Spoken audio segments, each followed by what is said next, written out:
What's going on, guys? It's Nick here, back with another video, and back with the final rankings video of the offseason, wide receivers. If you want to see another rankings video, have that up on the channel, and we will start things off with the most obvious selection that we have, Justin Jefferson. Should be the 101 pretty much any format that's not Superflex and Superflex. You can start considering those top tier quarterbacks, maybe in some other formats that are really weird, that like really favor running back or something like that, but for the most part, most of you are in normal formats. Jefferson, he's going to be the 101. Probably should have had 2,000 yards last season through week 15. So entering the week 16 game, he was on pace for 1,990 receiving yards. He wanted 2,000. Of course, he has that huge dud in week 16 that I'm sure many of you remember, but he's awesome. He's going to be, a top 3 wide receiver who stays healthy. He's never missed a game due to injury. Very high upside, very high floor. Don't need to go over him too much. He is the top wide receiver. Also, the Vikings, I would say, are the most likely to lead the league in pass attempts. They're going to be a very, very pass-heavy team. There's no world where he's not good unless he gets hurt. Honestly, same thing can be said about Ja'Marr Chase. He's at number 2. I would say that he is the most likely receiver if we're trying to figure out who could challenge Justin Jefferson. It's Chase, 87 receptions, over 1,000 yards, 9 touchdowns last season, and that's through 12 games. Of course, had that injury, and it was at age 22. We have not seen what Chase is fully capable of yet. He's going to have some unbelievable seasons in these coming years. Season-long pace last year, 123 receptions, just under 1,500 yards, 13 touchdowns. Again, I think he's the most likely to challenge Jefferson. He hits his ceiling. If Burrow comes back early in the season, calf injury is not really slowing him down. I think that combination of players could hit for a season that's like, I would say he could hit for a season that's maybe like 1,800 yards. I think that's in his range of outcomes. Touchdowns could really be there. He's got a very high touchdown ceiling. He could have a season with around 17 touchdowns and be the wide receiver 1. Very, very slight edge over Cooper Kupp. But again, I do think that Chase is the most likely to challenge Jefferson. But again, close second is Cooper Kupp. I feel like maybe people think that when he was healthy last year, he didn't have as good of a year as he was having. Remember, 2 years ago, 145 receptions, 1,947 yards, and 16 touchdowns, just dominated fantasy scoring. But if you look at his pace last season before getting injured, he was on pace for 153 receptions, 1,728 yards, and 13 touchdowns. 153 receptions. That's absolutely insane. Only drawback is that he is 30. We have some injuries with Matthew Stafford, at least some sort of injury concern. You combine those two things, and there's just a little bit more risk than there is with Jefferson and Chase. But I would say if I was going to put a percentage on it, less than a 10% chance that if Kupp were to play a fully healthy season, that he's not a top 5 wide receiver. He is going to be a top 5 wide receiver, even if we get a few true breakouts. Players we're going to talk about in the next tier of people who could really ascend into S tier. Even if we get some of those, if he plays a fully healthy season, it's just so incredibly likely he's going to be awesome. And of course, everyone in S tier is going to have a league-winning season in the range of outcomes. Final player in S tier, final player that I think has that amazing combination of floor and ceiling, just being someone who is so unlikely to finish outside, honestly, the top 7 or 8 wide receivers and could be the wide receiver 1 overall. And that is Tyreek Hill. Had a great season in his first year without Patrick Mahomes. Most receptions of his career, most receiving yards of his career, 119 receptions, 1,700 yards, 7 touchdowns. That's really impressive. It's extra impressive when you consider Tua missed 4 of those games, and he left early in 2 others. So we had 6 games where Tua either didn't play or was knocked out early. That's, gonna contribute to an even higher ceiling. 119 receptions. I mean, Tua plays a fully healthy season. Could he approach, 125, 130? Maybe. Could he approach 1,800, 1,850 yards? Yeah, and the 7 touchdowns, honestly, it's Tyreek Hill. He could easily score 10, 12 touchdowns. So very, very high ceiling if Tua can stay healthy. And also the weekly ceiling. That's what we really like with Tyreek Hill. He had 2 games last season with over 140 yards and a touchdown. 3 games. This one's insane. 3 games with at least 13 receptions for at least 175 yards. Like, what? That's so incredible. That's just very valuable to have, because when we get into these playoff weeks, when you have performances from your quarterback, your tight end that like just aren't up to par, it's just going to happen with certain teams. Having a player who can have 13 for 190 is crazy. If he had added a touchdown, I don't think he added a touchdown on any of those 3 games. But the point is, anyone capable of doing that can win you a week on your own.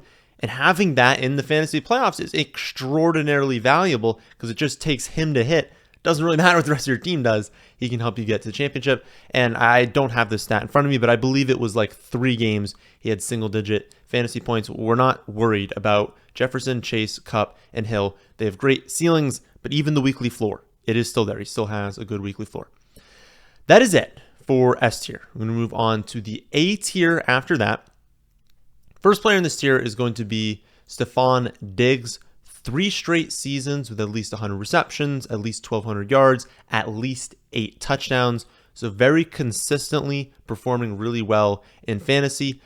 He just doesn't have that same ceiling as the top 4. He's only hit 1,500 yards, like on over 1,500 yards, 1 time in his 8-year career. He has maxed out at 11 touchdowns. The odds are he's not going to have that happen for the first time this season. Still an incredible pick. He's just very, very likely to finish as like a mid-range wide receiver 1, which is still awesome. That's where you're drafting him at. He still is honestly worth a first-round pick. It's just a later first-round pick. I think these other 4, just a little bit more of a ceiling. After that, one that people will definitely question, I highlighted him in the League Winners video, I don't know, what was that, like 2 weeks ago probably, but Davante Adams. And many people are completely out on Adams because Jimmy Garoppolo will be their quarterback. And I do completely understand that. And you should never, ever, ever make a pick in the first, let's say 3 to 4, first 3 to 4 rounds that you're not locked in on, that you don't absolutely love. And especially where Adams goes around that 1-2 turn, never make a pick at the 1-2 turn that you don't feel amazing about. And so if you prefer, I guess the next few wide receivers we'll talk about in a second, but if you prefer them over Adams, I am completely fine. Rankings wise, again, they're all in the same tier. They're all going to be very close in projection.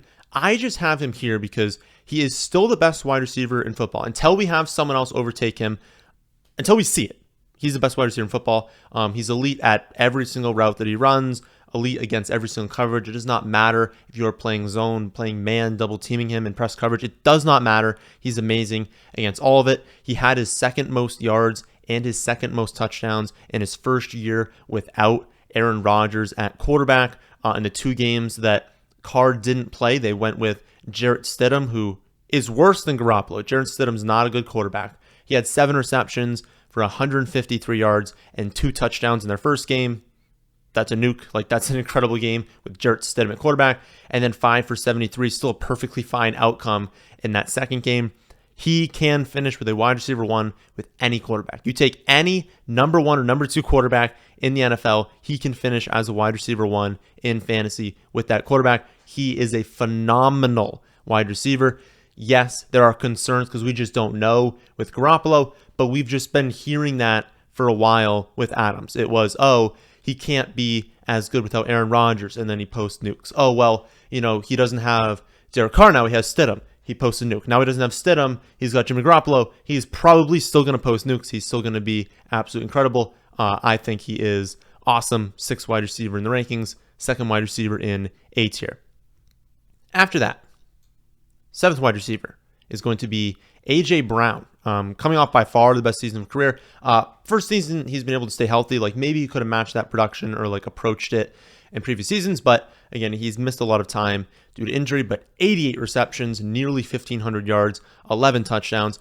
And it was his first season with Jalen Hurts. We don't know what the true ceiling is going to be with A.J. Brown because he's still just turned 26. He's in the prime of his career. Jalen Hurts is still developing as a passer. And again, it was their first season. Maybe in year two, they have a little bit more chemistry. So, like, he has a lot of upside. He was the third best wide receiver versus man coverage last season, second best against press coverage. That's been something throughout his career. It's been very consistent. He beats press man coverage, which is just what you want from a true number one wide receiver. He's awesome. The only thing holding him out of S tier is volume for the offense. Like, we look at these offenses up here, right? Jefferson on the Vikings. Well, I think the Vikings could have the most pass attempts in the league. Obviously, we know the Bengals are up there in pass attempts. Last year, the Rams weren't, but that was because they went super run heavy once they had Kupp and Stafford not playing because they didn't have anyone that could throw and they didn't have anyone who could catch either. So obviously, they're going to run it. But under normal circumstances, they throw the ball a lot. Obviously, we know Miami would prefer to just chuck the ball around a ton to Hill and Waddle. And so you've got these offenses that are capable of throwing the ball a ton. I mean, Philly's capable of it, but they don't necessarily need to in a lot of games, and they don't necessarily want to. They've got plenty of good running backs. They've got a very mobile quarterback, and so it's just the total pass attempts of the offense is the only thing holding down A.J. Brown, but it's holding him down at the wide receiver 7 in mid-range. That's just what's holding him out of S tier. Still a great pick in A tier. After him, CeeDee Lamb. We have not seen the ceiling yet from Lamb. I don't want to compare it to Jamar Chase, but it's almost in my mind like Jamar Chase. Like, Jamar Chase is going to have a year where people's just like, oh my gosh, he is unstoppable. He's posting, 120, 130 and a touchdown every single week. How is he doing this every week? Like, I don't know if that's necessarily going to happen for CeeDee Lamb, but with both those players, like, we have not seen the ceiling, but I'm super confident that it is coming. Lamb, 107 receptions, 1,359 yards, 9 touchdowns last season. The addition of Brandon Cooks is going to hurt the target share. Like, the target share just can't be as high. Brandon Cooks is a great wide receiver. Plus, you look at Gallup coming off his second year now with the ACL, or at least like second year removed from the ACL, so he's much more healthy this season. So target share probably going to go down even with Schultz leaving. Thing is, I think the offense is going to be much more efficient, and it's going to give defenses something else to focus on, right? When we had Gallup being kind of inefficient last season with them not having a deep threat, it was like defenses kind of look at Lamb and be like, okay, I mean, this is what we should be guarding every play. Not the case as much anymore. You need to respect Brandon Cooks downfield, and if Gallup's also going to be healthier, and if they're going to be using Pollard more, which means he's going to be more of a receiving role, like, you have other weapons now that defenses are focusing on that's going to help Lamb be just a little bit more efficient, so that should make up for the potential drop in targets. But who knows? Maybe he develops a little more as a player. Maybe the targets don't drop. The efficiency goes up, and this offense is just great, and Lamb ends up in S tier next season. But I think this is a really good spot to have Matt. Very, very locked-in floor, one of the more locked-in floors among wide receivers. Ceiling is the question right now. Can he hit it? That's why he's not in S tier again. I think next season he could be, but until he shows it to us, we're going to keep him there. Next wide receiver, someone that I absolutely believe could be a top 3 wide receiver next season, and that's Garrett Wilson. It's his first year, or it's like second year in the league, but first games, I guess, that he's not going to have a very mediocre quarterback. He's not going to have Zach Wilson, Joe Flacco, Mike White. For as much as we loved Mike White time last year, Mike White's not an amazing quarterback. Aaron Rodgers is going to be an incredible upgrade for him. I think actually for him, he does have that same ceiling as the people in S tier. It's just the chance of hitting that ceiling. So I think Garrett Wilson has the same 100th percentile outcome as Tyreek Hill, Cooper Kupp, Jamar Chase, Justin Jefferson. Whereas I don't think that's necessarily the case with we'll say Diggs and CeeDee Lamb this season, maybe even A.J. Brown. But with Garrett Wilson, it's just he's got a lower percent chance of hitting that because of honestly how good I think the Jets are going to be. I think the Jets are going to be a really good offense. I think their defense is really, really good. And so that combination will, I just think, lead to more games where they're not necessarily throwing it, 40 times. Rodgers also, last few seasons, he likes to play slow. He likes to read the defense. And so it just doesn't lead to a lot of games with a billion pass attempts. So I don't think the Jets are going to be towards the top of the league in pass attempts. But regardless, Garrett Wilson showed us last season. He's going to be a superstar this year. He's going to be probably in S tier next season. We'll just see where the pass attempts kind of end up being. But phenomenal pick at that like 1-2 turn. And honestly, like it's really nice having a little bit of a later, like not necessarily the 1-2 turn, but almost having like, if you're in a 12-team league, let's say, having that like 9-10 pick sometimes, because at the turn, you're almost looking at like these two wide receivers, but a little earlier, you can kind of get, maybe you could get the end of Tyreek Hill, but maybe you can get Stefon Diggs, a little bit of a first wide receiver upgrade. I think that Garrett Wilson, CeeDee Lamb, AJ Brown, and Davante Adams are all basically the same pick. And even the next player we're talking about here, Amon-Ra St. Brown. Like, I think all of these wide receivers, Adams, Brown, Lamb, Wilson, and then St. Brown, are basically the same pick. They're different wide receivers. They have different skill sets. But like in terms of fantasy production, their floors, their ceiling, they're all so good. They all have locked in floors, incredible ceilings. And so it's like you almost want to just be like, whoever's last. I don't want to be the first to like pick two of this range. It's like, give me, Tyreek Hill, Cooper Kupp, hopefully, or Stefon Diggs, and then maybe just want to be last in taking these wide receivers. You're not always going to have that luxury because it's like you can't wait until round 3. None of these players are available in round 3. But if you can ever, get like Tyreek Hill plus Garrett Wilson, Tyreek Hill plus Amon-Ra St. Brown, that's such a good way to start off your draft, especially in a full PPR format. These are half PPR rankings. If you want to see full PPR, it's on the site. But yeah, I mean, such locked-in floors, locked-in ceilings. I would say for St. Brown, maybe people do question the ceiling a little bit. I'll say this. In the first 8 or 6 weeks where Jameson Williams is suspended for, he's going to have like a 40% target share. It's going to be unreal how many targets are going to him. Also, I guess the negative for him last season was he wasn't scoring a ton of touchdowns and he's not used deep downfield, so he needs to rack up 8, 9, 10 receptions to really hit a ceiling. It seems like he's going to be a little bit more involved deep downfield this season, which will be nice. And also, if you look at reports from camp, he has really developed in the red zone. He's like a featured weapon in the red zone. He's been awesome there. And so if he did develop in that area and he can approach, 10, 12 touchdowns, when you add on that with the receptions, he's another player. I could definitely see a world where maybe like we're still going to have Jefferson and Chase, but maybe, 1 year older for Tyreek Hill and Cooper Kupp. Like maybe next season, the rankings are like Jefferson, Chase, Garrett Wilson, St. Brown. I could see that actually happening. So still, again, a lot more upside than I think people think with St. Brown when they kind of look at his game log. Next tier, we're going to go into the B tier. So a mini drop off right now, and we're going to go with Chris Olave leading out the B tier. And we're just going to throw up the next wide receiver as well. If I can find him, there he is, Jalen Waddle. Only 2 players in B tier. So how drafts really do work out is like Jefferson, Chase, Kupp, Hill. Honestly, I'm just going to pull up this next one as well. I'm going to pull up C tier. We're going to do all 4 of these players basically at the same time. Pull up Devonta Smith here. There's only 2 players in C tier as well because I kind of want to highlight how drafts work. Locked in first rounders, Jefferson, Chase, Kupp, Tyreek Hill. They should go in the first round in every draft. You basically get to the end of the first round with Diggs and Adams and maybe AJ Brown if it's like a 3 wide receiver format.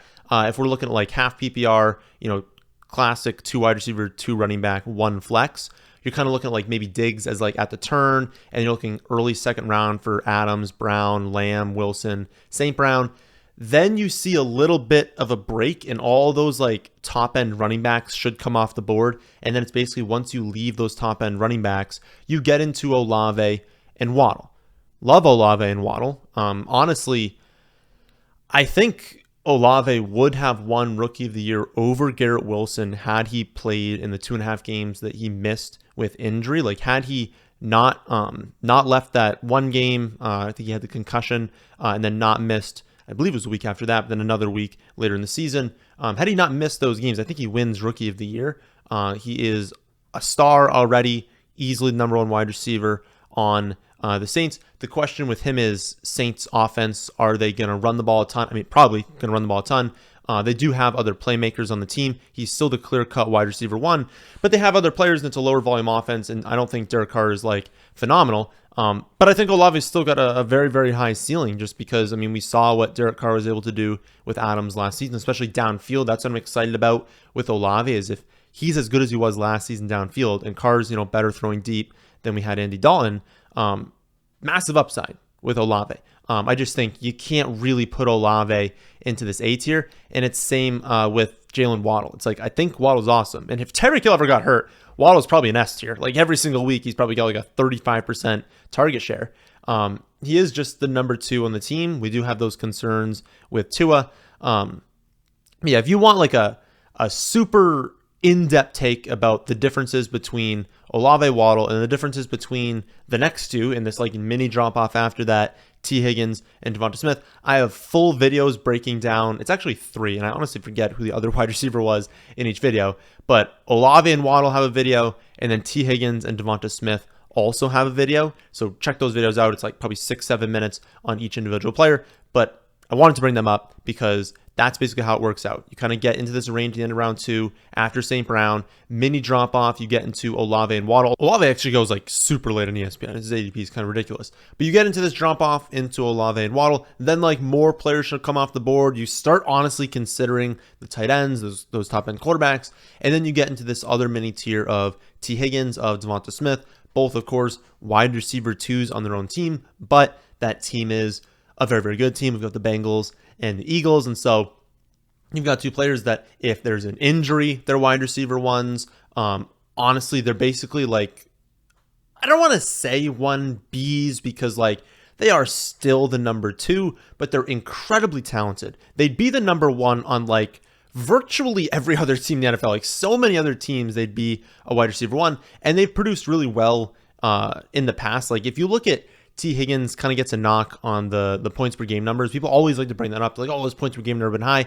Please remember that like T. Higgins had multiple games where he was leaving after like 0 targets, after like 1 snap. That's factoring into the points per game. When he's actually out there playing healthy, he is like a high-end wide receiver too, and so he should be there in the rankings because the upside's also really, really high if anything happened to Chase or if the offense just really gets going in a lot of games. So again, drop off into those 2, but definitely ahead of the D and the E tiers. So who starts these tiers? We'll get into D tier now. These are very, very large tiers. We're basically starting, I would say like the late 3rd round is where we start off with DK Metcalf.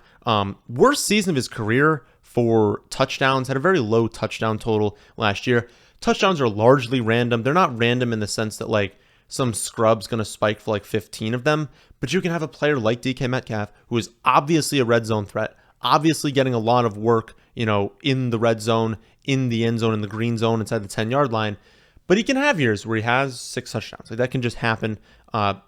I would say on average, he probably scores 10 to 12 touchdowns. And so he's going to have what I think is a big bounce back this year. The one question with him is, JSN, we're going to talk about in a bit, joining the team. That's obviously going to cap the potential target ceiling for Metcalf because Lockett is still incredible. JSN's going to command a ton of targets, and Seattle's not going to throw the ball 50 times a game. Like they can still only throw it so much. And so capped ceiling a little bit for Metcalf, but I also think the efficiency could go up because if there's another player that defenses really have to focus on in JSN, they can only focus so much on DK Metcalf, and if you give DK Metcalf single coverage, that is a very, very scary thing. So I think he should be the leader in D tier.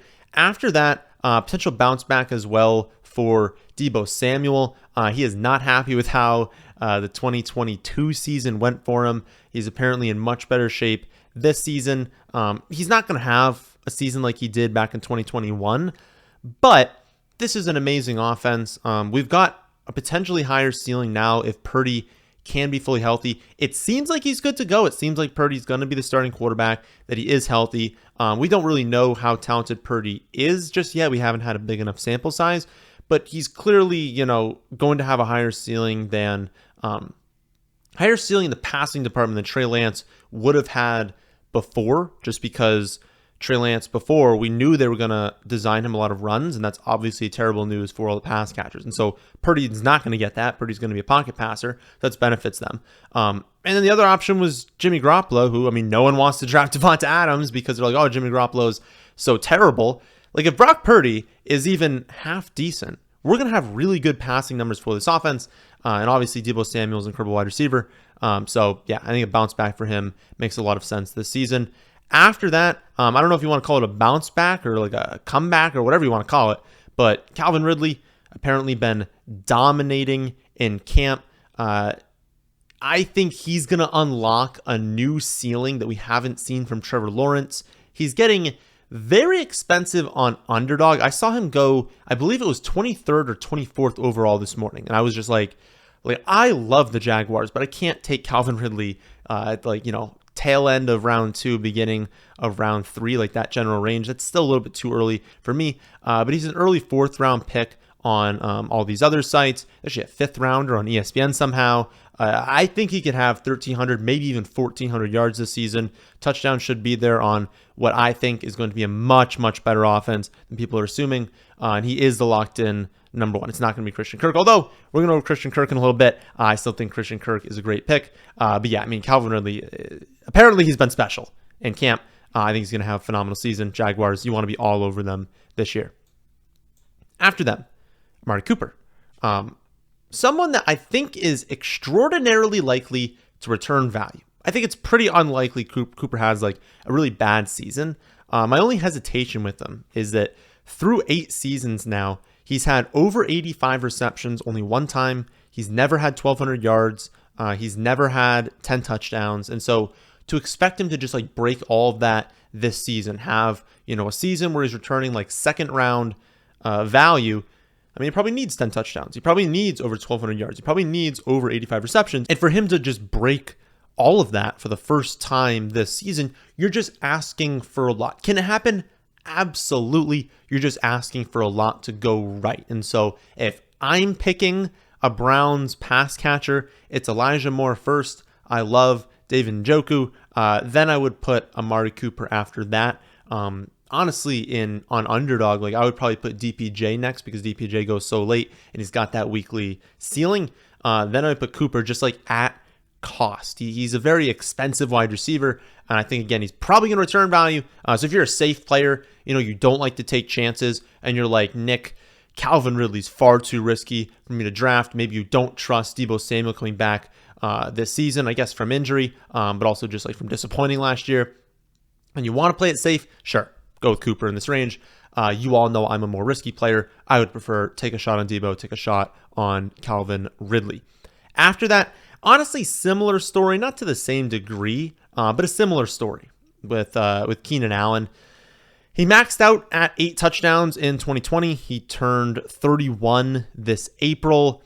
I just question the ceiling. When you've got Keenan Allen, Mike Williams, Quentin Johnston, Gerald Everett, all healthy, the target share can only be so high for Keenan Allen. Again, I don't necessarily think 31 is like some cutoff where every wide receiver falls off a cliff. We've seen plenty of really good seasons at 31, even 32, 33 years old. It's just a season where we've also historically seen players perform really, really well through age 30, then fall off a cliff out of nowhere at age 31. Do I think it's going to happen? If you made me guess with Keenan Allen, will he fall off a cliff? My guess would be no. We haven't seen any signs from it. I don't think it's going to happen, but we can't know. And so when we factor in, okay, you've got that. He's got now the most target competition of his career. We're taking him very, very early. And again, he's maxed out at 8 touchdowns. I'm like, what? He's going to have the best season of his career this season? Like, I don't think so. And so love the Chargers. I would just gain my Chargers exposure through Austin Eckler and Herbert. I think Herbert is just a great pick. It's just so difficult to pick correctly on the wide receivers this year. Like, I think Allen will have his weeks, Williams will have his weeks, Quentin Johnston will have his weeks. And so on Underdog, it's basically like take one of them and rotate through it with Herbert teams. But in redraft, it's going to be hard to predict which one's going to have the best season, especially at cost given ADP. And so I would just draft Justin Herbert, and then you're right. If the offense does good, if these guys are all great, hey, you got Herbert, he's throwing for over 5,000 yards, and he's going to be really good. E tier, and I have now noticed that I somehow removed the F tier. There is an F tier, so there's 2 more tiers left. I think everyone's probably looking at that screen being like, what do you have, every single wide receiver in E tier? There are 2 more. We're going to start off with Drake London in E tier. A lot of people do not like me liking Drake London, and again, I understand the volume concerns. If you are someone who does not believe in the Falcons offense, just don't draft Drake London. Draft another player in this tier that is very, very, very close to him in the projection. Again, just to very much reiterate, when you have players in these tiers, if you want to jumble around the rankings, go for it. You think Amon-Ra St. Brown should be ahead of Lamb and Garrett Wilson, go for it. I personally don't think you should move too much between tiers. I don't think you should move Keenan Allen up next to T. Higgins, Devonta Smith, or even up next to Olave and Waddle. But within the tiers, if you want to move things around a bunch, go for it. The projection is going to be very, very similar. My take's going to be very, very similar for them. But Drake London, 3rd most receiving yards for a Falcons rookie behind Kyle Pitts and Julio Jones last season. 9th best success rate versus double teams in the NFL last year. Cleared the 70th percentile success rate versus man and zone. They add Bijan. They get Pitts back. Yes, that is going to drop his target share, and yes, that's a concern on a low volume offense, but it's going to drop his target share. Like, he had the 5th highest target share in the NFL last season, just ahead of Jamar Chase, AJ Brown, and Jefferson. Those were the 3 wide receivers that were after him in target share last season. So it can drop a little bit and still be very, very good. And I think any drop's going to be made up for by like him not being a rookie, so just being better, being more efficient. It's going to be made up for by not having Mariota, who was objectively terrible last season. And it'll be made up for by just like the improvements they've had, the improvements on the offensive line, improvements in other areas, taking defenders away from Drake London, focusing on him and focusing in other areas, scoring more points, staying on the field more. Like, they're just going to be a better offense. And they were already a pretty decent offense last season. So I like Drake London. I think he's very, very talented. I think he should be going in that range.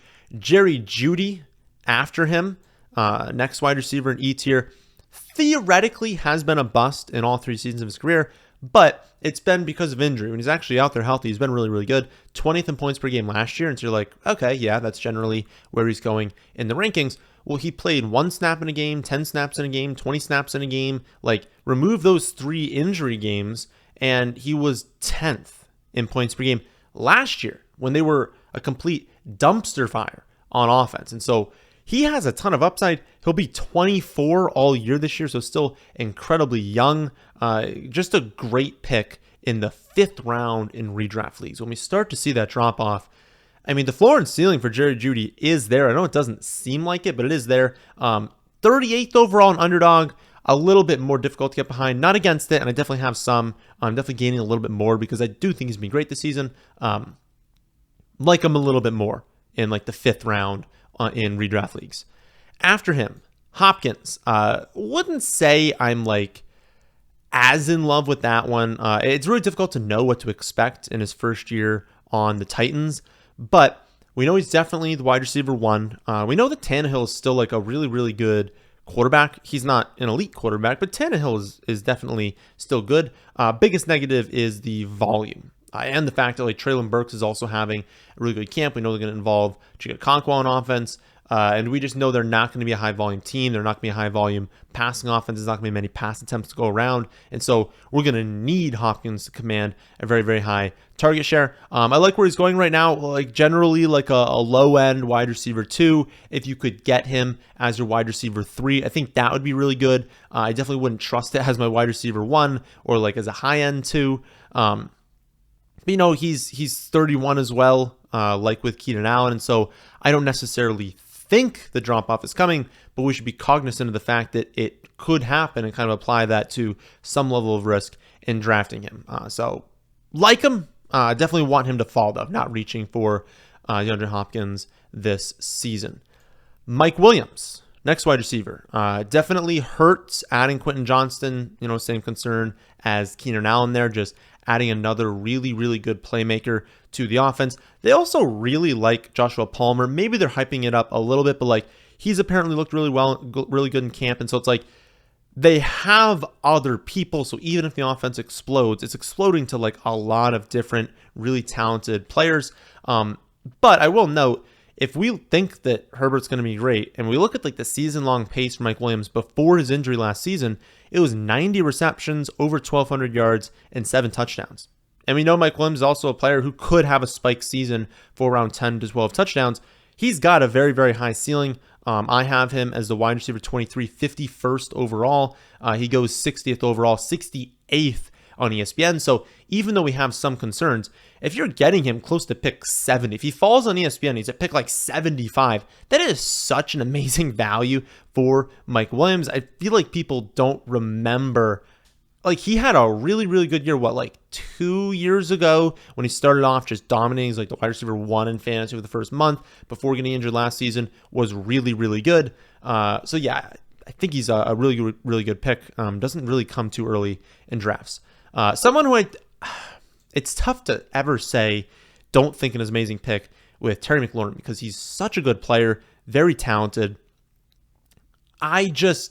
He's not in a good situation, right? Like I'm not a Sam Howell truther. I think they should probably go with Jacoby Brissett, but even then, not in love with it. I'm a Dotson truther. I think Jahan Dotson's a really good wide receiver. He's going to command a very real target share this season. The tough part with McLaurin, when you're thinking about his ceiling, is like he has never finished inside the top 20 in points per game. And so do we think this year will be the first time? Like, I don't know. Like he's had a number of seasons in his career. He's had opportunities where he's been clearly the number 1 wide receiver in seasons where the quarterback play is probably going to be exactly the same as this season. And so when you have Dotson in year 2, expected to make a pretty good leap this offseason, when you've got, multiple running backs, they're hoping to get a little bit more involved in the receiving game. It's like maybe McLaurin doesn't have that same dominant target share that he's had in the past. And if that's happening on the Commanders, I don't love it. So I think he's a very safe pick, someone who's probably going to return value at worst, barely not return value. But I don't think he really exceeds it, and we would prefer to draft someone who could exceed it. Next player definitely could, but I would say the risk is definitely high, and that's Christian Watson. Really tough to evaluate him because it really all depends on Jordan Love. So if you're a Jordan Love truther, if you think Jordan Love is going to be a good quarterback, you should absolutely be drafting Christian Watson because the upside is incredible. But really, like the entire take is he has 41 career receptions and Love has 50 career completions. We are not working off a very large sample size of either one of them, so we have no idea the true ceiling of Watson and the true ceiling of Jordan Love and what the true floor is for either one of them. So I think it's worth, like if you're playing an underdog, definitely worth gaining exposure because he's got a lot of upside. And I probably should have a little bit more of him. In redraft leagues, it's got to come down to what you think of Jordan Love. If you like him, take Watson. If you don't like him at all, don't take him because there's still great wide receivers in this range. Last player in this tier is Christian Kirk. I think people are undervaluing him again this season. Ridley's going to be the number 1. He's going to be the number 1 wide receiver on this team. But 7th round on non-underdog sites, like that's a crazy ADP for Christian Kirk. He had 84 receptions, a little over 1,100 yards, 8 touchdowns last season. Target share will come down, but it's going to impact these tertiary number 4 wide receivers a little bit more than Christian Kirk. Like it's going to drop, but also Christian Kirk was the 1 last year. And I don't know that Christian Kirk is truly a number 1 wide receiver. I think he'll thrive in a number 2 role with defenses really needing to focus on Calvin Ridley. He's going to face a bunch of single coverage. He's going to be honestly, Lawrence has talked about, it kind of took, half the year into the back half of the year for him to really get comfortable with Christian Kirk. He's going to be fully confident in him this season. And if he's facing exclusively single coverage, he can have a highly efficient season. He can have a better season than he had last year just because the targets come down, but the efficiency could go way up. And again, I really like the Jaguars offense, so I think Christian Kirk is an awesome pick. Starting out the F tier, and again, everything is relative, right? If we were comparing the top 100 wide receivers, of course, we wouldn't have these players in F tier, but among the top 35, this is the last tier of wide receiver. Again, Brandon Aiyuk, apparently been dominating camp. I know we get those reports a lot of the time, but it was true last season. I I don't know. People don't like Brandon Aiyuk, I think, just because of kind of what happened 2 years ago with him starting the season in the doghouse. But like, I think people are like, oh, well, yeah, they hyped him up last year. Nothing happened. He had the 6th highest success rate in the entire league versus man coverage. He had an 89th percentile success rate versus press. He's a true number 1 wide receiver. He showed us that last year. He's apparently having an even better camp this year. Like, he's great. He's a great wide receiver. The only thing holding him back is, well, it's the 49ers. They're going to run the ball a ton. They're not going to play super duper fast. And so the pass attempts on the offense are going to be there. They've got Deebo Samuel. They've got George Kittle. They've got Christian McCaffrey. There's a bunch of players who are going to earn targets. And so if he was on another team, he'd obviously be better in fantasy. But I think he's going to have a high-end ceiling this season. I think he could hit, 1,200 yards, 12 touchdowns. He just feels like a discount Terry McLaurin. Like, Terry McLaurin, I have, 4 spots ahead of him by the rankings, but he goes 20 picks back in ADP. And so if you're someone who likes someone like Terry McLaurin, because you like that locked-in floor, you're okay maybe sacrificing a little bit of the ceiling. Brandon Aiyuk is like the same pick, not value-wise. Like, I'd still rather have Terry McLaurin, but he's the same pick in the idea that he's not going to bust. He's a very, very low chance of busting. And so he's a very safe pick, but he costs you basically 2 rounds later in the draft, and that could be a very, very big difference. In this E tier could be your opportunity to potentially grab one of Drake London, Jeudy, Christian Watson, Christian Kirk, like some really high upside wide receivers, even Mike Williams. Talk about a very high upside wide receiver. And if you want to take that like risk and drop it a little bit later in the draft, well, then 2 rounds later, maybe you go after Brandon Aiyuk. And so you don't take Terry McLaurin and then a risky wide receiver in F tier. Maybe you take Jerry Jeudy and Brandon Aiyuk. You still get a more risky receiver and a safer one, but the safer one is Brandon Aiyuk. If that makes sense at all. I'd just rather spend a little bit of a later pick on the safe one. Honestly, I just don't draft Terry McLaurin all that much because of that upside thing. But if you want to draft like a safer pick, again, I'd rather do Aiyuk later. After Aiyuk, someone I just have not been drafting very much of, DJ Moore. He's a great wide receiver. He really is. But like the 49ers, the Bears just run the ball so much that the passing volume's low. And so you're like, well, why do you love Aiyuk then and not DJ Moore? Well, number one, this is the first year with DJ Moore with Fields. We just don't know what that chemistry is going to be like. But number two, Chicago was last by a mile in pass attempts per game. Like, they were at 22.2 pass attempts per game. If you gave DJ Moore a 50% target share, unheard of, not going to happen, right? That is a crazy high target share. No one hits that. Even at that, it's 11 targets per game for DJ Moore. And given how efficient this offense is, that's a good season. But even that wouldn't be like, oh my goodness, that's a league winner. Like, it'd be really, really good. But the point is, if you have a 50% target share, you should be the number 1 wide receiver in fantasy. And that wouldn't even be close to happening with DJ Moore. And so when we now consider he's not going to hit a 50% target share, like, I don't know. It's kind of a scary low floor for DJ Moore. Mooney's still a quality receiver. Claypool's actually been having a really good camp. They've got now multiple tight ends. They're going to run the ball a billion times per game. I just don't see it. I don't see a ceiling with DJ Moore, so I just don't draft him very much. Someone I do draft, though, a ton of, is Chris Godwin, because he also goes, a lot later in the draft. 7th season, but he's still only 27 years old because he was very young when he entered the league. Now 2 years removed from the torn ACL. Remember, I've said that like for years now. The first year back from a torn ACL for a wide receiver, typically they don't return to the form they were pre-injury. That second season, so we have Gallup this year, and we've also got Chris Godwin. That's when we start to see them return to pre-torn ACL form. Also helps when they're younger. Godwin was right on the cusp when he had that injury, but it was still totally fine when he had it. He should be good to go this season. And he also returned very quickly last year. So good to go, obviously, after the injury, but I think he's going to have a much better season this year in terms of him as a player. The problem will be quarterback play, right? It's not going to be good.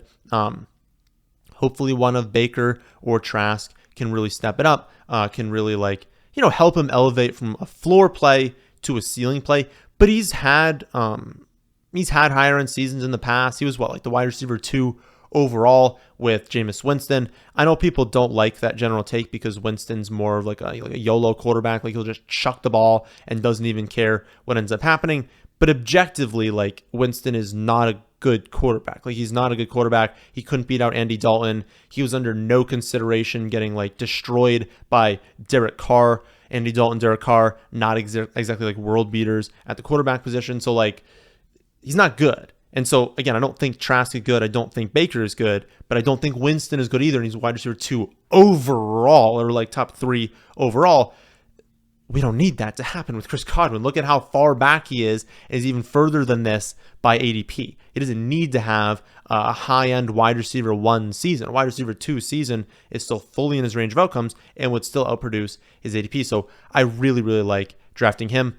He is my 5th most rostered wide receiver on Underdog right now. And it is the 2nd most rostered behind Elijah Moore, if we're only counting like mid-round wide receivers. Kind of depends on where you cut off mid-round for Elijah Moore, but 2nd most rostered. I draft him a ton. And remember, for those of you who signed up for the website, you can upload the Underdog rankings directly to Underdog. Also, these are half PPR rankings. They're not technically the Underdog rankings, just because Underdog is a 3 wide receiver format. This is for 2 wide receiver, but also Underdog is best ball, so it accounts for weekly ceiling. Changes a little bit. It doesn't change too much. If you used this for Underdog, you'd be totally fine. But also, it's only 36. Underdog goes for 18 rounds. You're going to need a lot more than that. But again, if you signed up for it, you have access to that. You can upload them directly to Underdog, draft from your app with my rankings. And then anyone who signs up for Underdog using promo code FFA, you'll not only get your deposit matched up to $100, but you'll also get my rankings. And that's not only my Underdog rankings, it's redraft as well. So if you're in a redraft league, you want those redraft rankings, but you don't want to pay full price on the site, you can go through Underdog, promo code FFA, minimum $10 deposit. Next morning, you're going to get my rankings. Next player in the rankings after Chris Godwin, someone who I haven't drafted a ton of, and I know you guys really like him this season, is Diontae Johnson. I just question the ceiling. I understand he got super unlucky with touchdowns last season. Yes, makes sense that he's not going to have 0 again. He had, what was it, like 147 targets, 0 touchdowns. And we were probably in like week like 8 or 9. And we were like, is he going to like break the record? And then he shattered the record by probably like 20 or 30 targets over the next most that like had, you know, around like 110 targets and didn't score a touchdown. Like 147 targets, no touchdowns. That's just very unlucky. It's not that he's bad in the red zone. It's that is super unlucky. That'll reverse course this season. But it has to. He was 52nd in half PPR points per game last season. The wide receiver, 52. He was 6th in targets, 52nd in points per game behind Isaiah Hodgins and Josh Palmer. So yeah, he's going to need a few touchdowns to get up. If he had 6 touchdowns last season, he still would not have paid off his current ADP. That's my concern. Is that people are like, oh, well, what if he gets up in touchdowns? It's like, yeah, he has to. Because if he doesn't, he's going to be a horrendous pick. Even if he brings those touchdowns up to 6 or 7, it's still not that amazing of a pick given his ADP. And again, I think George Pickens is good. He'll advance in year 2. Freiermuth is still a good tight end. They're going to throw plenty to Warren, to Najee. Like, this is not a prolific offense. And so, I don't know. I'll let other people draft Diontae, especially with a rising ADP. After him, JSN. I think JSN has more long-term upside than short-term this season. So I think he's going to have a phenomenal season in like 2 or 3 years. I don't think in his rookie season he's going to go out there and have like 1,300 yards, right? Because Metcalf's still great. Lockett, who we're going to talk about in a second, is still great. I think he's going to be efficient because of how loaded that offense is.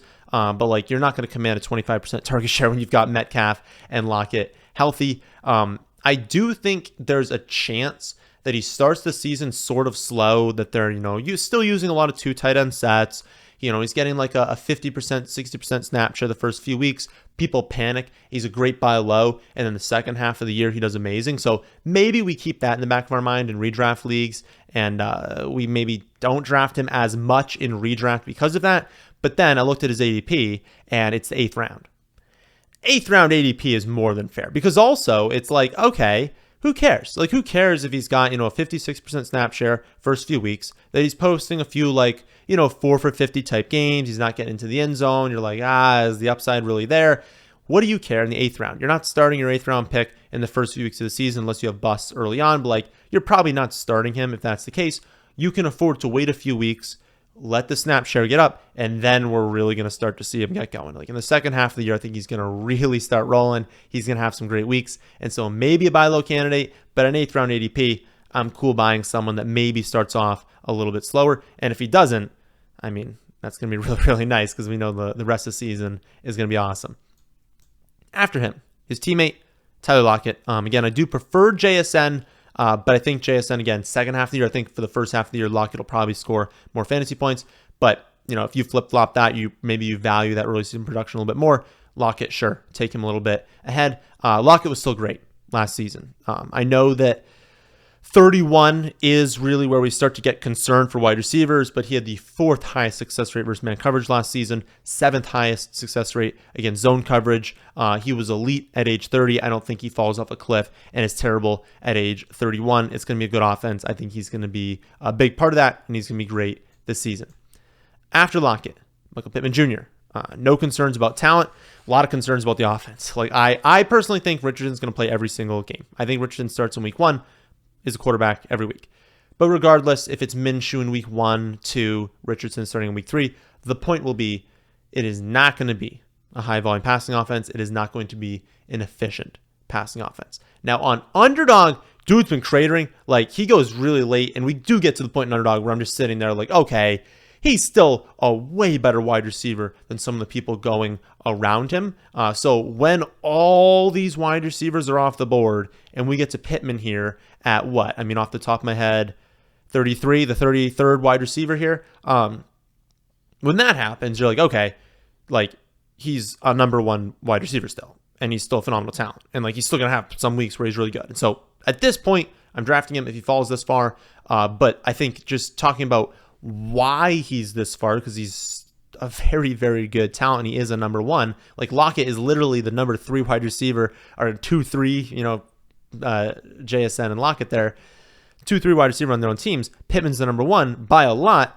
It's just that, like, when Richardson's a quarterback, if they're going to run it a billion times, if Richardson's not going to be super accurate in his first year, you can only rank Pittman so high. So if he falls this far, definitely like him, but that's why he's going this late.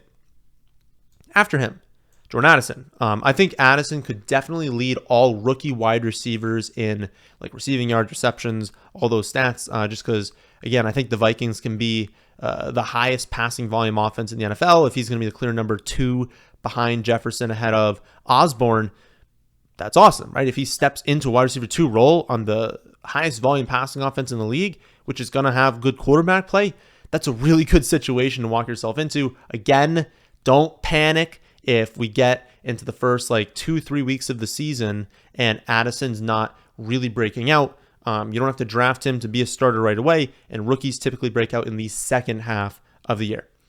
After him, we've got final 2 wide receivers, Marquise Brown and Mike Evans. I'm not really a Marquise Brown fan. I haven't been drafting him that much. I think the Cardinals are going to be the worst team in the NFL this season, largely because of their offense being so bad. I would not be surprised if Kyler didn't return, honestly, until the midpoint of the season, and maybe even later than that. They're going to run the ball a ton. I think Michael Wilson will command more targets than people think. I think he's a good pick in round 18 on Underdog. Rondell Moore is going to command targets. And again, if they're running it a ton on a very inefficient passing game, not a lot of touchdowns, I don't want Marquise Brown for where he's going, which is way higher than this. And then Mike Evans, similar take to Godwin in that, like, if people aren't going to value this offense and you're going to get Mike Evans this late, that's a good pick. Like, as the 36th wide receiver, you can get him that late. That's awesome. That's really, really good value for him. I have him behind Godwin just because if we are concerned with the quarterback play, which we are, I'm more concerned with Evans because he works deeper downfield. And so if the quarterback play is bad and they simply can't connect with him downfield, well, then he just stinks, right? At least with Godwin, they can get him screen passes. They can get him the ball close to the line of scrimmage to where you can only be so bad as a quarterback if you can't throw a screen pass to Chris Godwin. And so I know they do still some screen passes to Mike Evans, but Mike Evans still works typically deeper downfield than Godwin. A bad quarterback play is going to hurt Mike Evans a little bit more. That's why I have him a little bit later. But again, I'll close with this. Anyone within a tier, if you're like, no, Nick, I love Mike Evans, love the upside. I think he connects with Baker downfield a ton. Move him up. You can move people however you want within the tiers. I just wouldn't bring Mike Evans up to this tier, right? If you really want to move him up ahead of Godwin, sure, put him there. Rearrange within the tiers. I wouldn't do too much shifting between the tiers.